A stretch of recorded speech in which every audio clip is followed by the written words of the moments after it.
All right, let's talk about those tricky little language mistakes that can trip all of us up sometimes.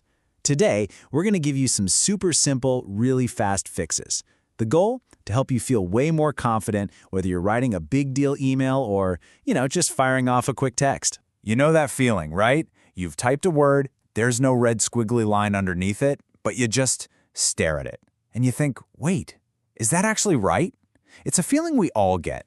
But here's the good news. Fixing some of the most common slip-ups is way easier than you think. So first up, let's dive into the classic mix-ups. I'm talking about those words that sound exactly the same but mean totally different things. Don't think of these as hard grammar rules. Nope.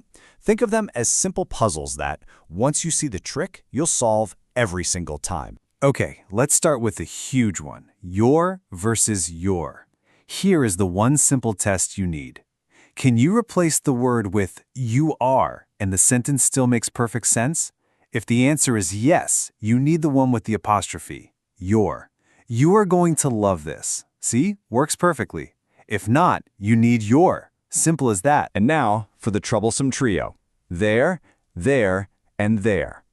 For there, T-H-E-I-R. Just look at the I in it and think of it as belonging to me or I. It shows possession. For there, T-H-E-R-E, it has the word here in it, which clues you in that it's about a place. And for there, well, that little apostrophe is our old friend, telling us it's just two words mashed together. They are. And here's our last classic mix-up. It's versus its. Now this one is the exception to the rule, which is probably why it trips so many of us up. But the test is exactly the same as before. That apostrophe in its is just holding the spot for the letter I in is. So if you can say, it is a beautiful day, then you absolutely need that apostrophe. Okay, now that we've got those classics sorted, let's keep that confidence rolling. We're moving on to some grammar points that seem complicated, but actually they follow really simple logical rules. And trust me, once you see the pattern, you'll never be able to unsee it. Fewer versus less. Oh, this is a good one. The rule is just beautiful in its simplicity. If you can physically count the items, 1, 2, 3, you use fewer. Fewer apples, fewer cars, fewer mistakes. If it's a concept or a blob of stuff you can't really count individually, you use less. Less money, less patience, less coffee. And now for the pair that gets even the pros. Affect versus effect. Let's start with affect, with an A. I want you to think A for action. Affect is the verb. It's the doing word. It's the thing that's causing a change. Like, the bad weather will affect our travel plan. So if affect is the action, what's its partner? Affect, with an E. Think E for end result. The effect is the noun. It's the outcome. It's the thing that happened because of the action. So, the effect of the bad weather was a delayed flight. So how in the world do you keep these two straight when you're in a hurry? Just remember this one weird word, raven. Remember, affect verb, affect noun, raven. It's a fantastic little mnemonic that just sticks in your brain. Who or whom? I know it sounds so formal, so complicated, but let's just make it super simple with the he, him test. So you ask a question, who or whom should I give this to? Now, answer that question. Would you say give it to he or give it to him? You'd say him, right? So the correct word is whom. If the answer is he, like in who is at the door? He is. Then you use who. That's it. It really is that easy. All right, for our final set of fixes, we're going to move from the written page to how we actually talk. Let's cover a couple really common pronunciation and spelling mistakes that are so easy to fix, and they'll help you sound just as sharp as you are. First things first, let's all go to a virtual coffee shop. That amazing, strong shot of coffee, it is not an espresso, it's an espresso. Go ahead and say it with me. S-presso. There's no X sound in it at all. And really, the easiest way to remember this forever is just to picture the word spelled out.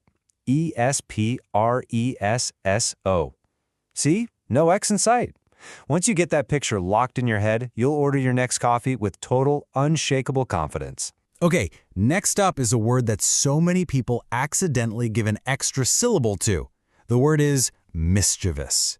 And the key here is to remember it only has 3 syllables. Just 3. Let's just say it out loud.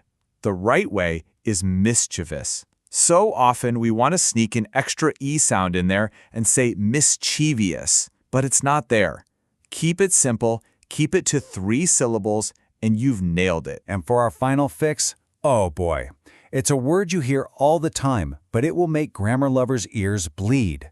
The word is irregardless.